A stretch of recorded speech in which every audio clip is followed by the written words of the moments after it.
جس سے اتحاد ممکن لیکن ہے۔ یہاں پر تو ایک بات میں آپ کی بیچ میں قطع کلامی کرنا چاہوں گا. یہاں پر لوگ کہتے ہیں کہ ایک طبقہ کہتا ہے کہ اپنے مذہب کو یا مسلک کو چھوڑو نہیں، دوسرے کے مذہب یا مسلک کو چھیڑو نہیں. دوسرا کہتا ہے کہ نہیں، چھیڑ چھاڑ سے ہی تو سارے معاملات شروع ہوں گے، کہ اللہ کے نبی صلی اللہ علیہ وسلم نے سب سے پہلے یعنی چھیڑا نا، لا الہ الا اللہ نفی کی. تو اس کے بارے میں کیا کہیں گے؟ آپ کہہ رہے ہیں کہ چھیڑنا نہیں ہے اور اس طریقے سے چلتے رہنا ہے. جب تک ان کا کہنا یہ ہے کہ چھیڑ خانی نہیں ہوگی تو پھر معاملات ہماری دعوت کیسے آگے پہنچے؟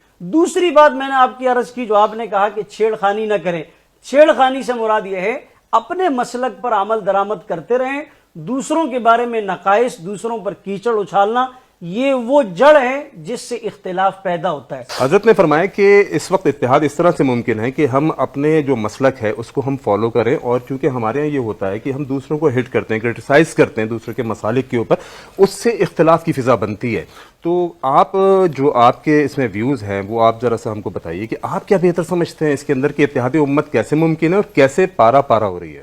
جزاکم اللہ. پہلی بات تو یہ ہے کہ ہمیں گفتگو کا سلسلہ یہاں سے کرنا چاہیے تھا کہ اتحاد ہے کیا. جب تک مرض کا پتہ نہ چلے کہ ہمارے اتحاد کیوں نہیں ہو رہے، ہماری بیماری کیا ہے صحیح. ہمارے معاشرے میں، آپ تو ماشاءاللہ حکیم صاحب ہیں، تو جب تک بیماری کی تشخیص نہ ہو تو علاج کے لیے سارے تجربات ناکام ہوتے.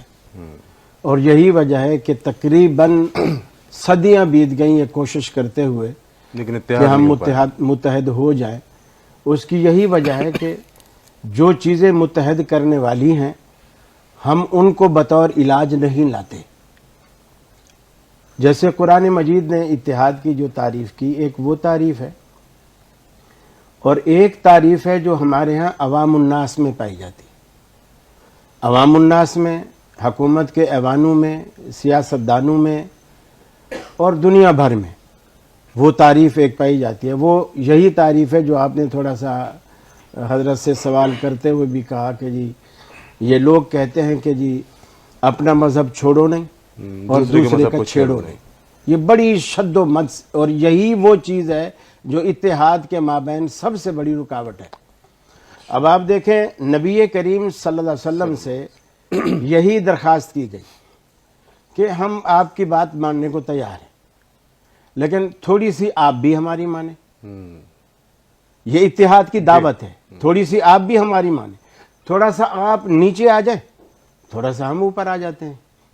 چلو 4 دن ہم آپ کی مسجد میں آ جایا کریں گے، آپ 4 دن نہ صحیح 1 دن ہمارے آستانے پہ آپ بھی چکر لگا لیں.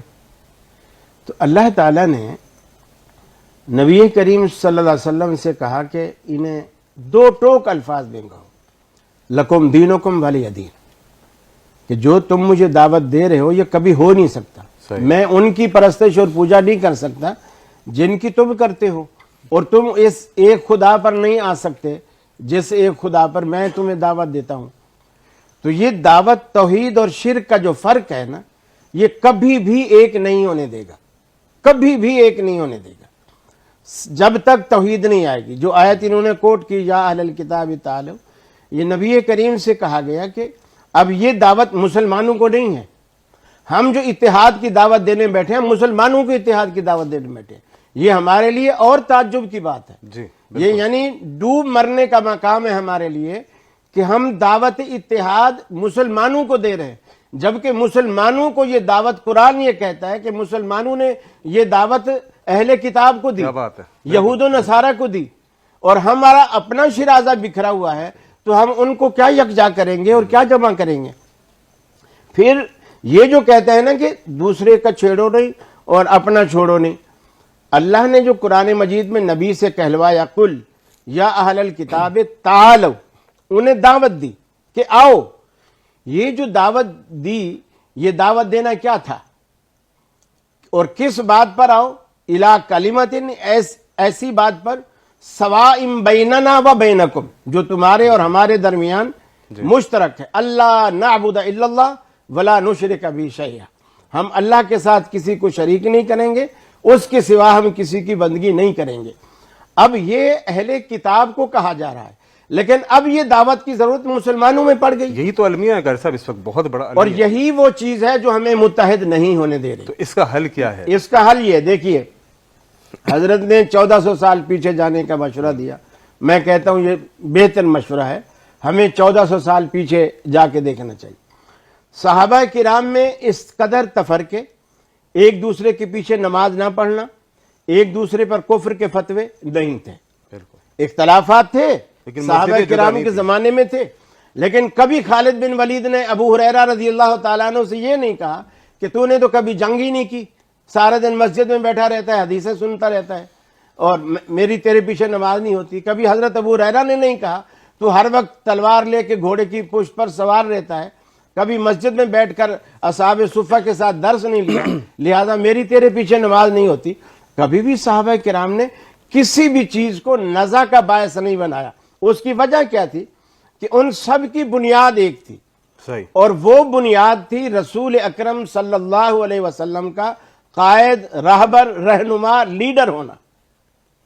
جب تک مسلمانوں کا قائد ایک نہیں ہوگا اور وہی نہیں ہوگا جس کو اللہ نے ہمارا قائد بنایا ہے, اور وہ ہے محمد الرسول اللہ صلی اللہ علیہ وسلم, یہ اتحاد کا پہلا نقطہ ہے.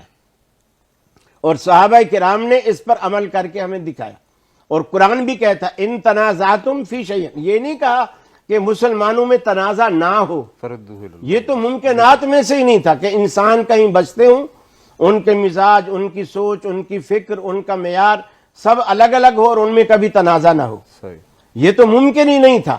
اسی لیے اللہ نے یہ نہیں کہا کہ تم میں تنازع نہیں ہونا چاہیے, یہ کہا کہ ان تنازعتم, گویا اس بات کو تسلیم کیا کہ تم میں تنازع ہو سکتا ہے.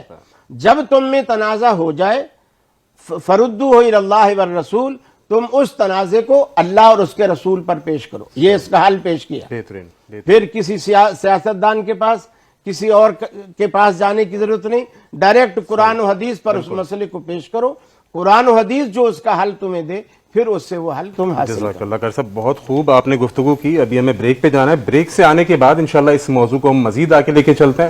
الشوق يبقى في اغترابي فقير في الحياة من الصحاب فقير الشوق يبقى في اغترابي فقير في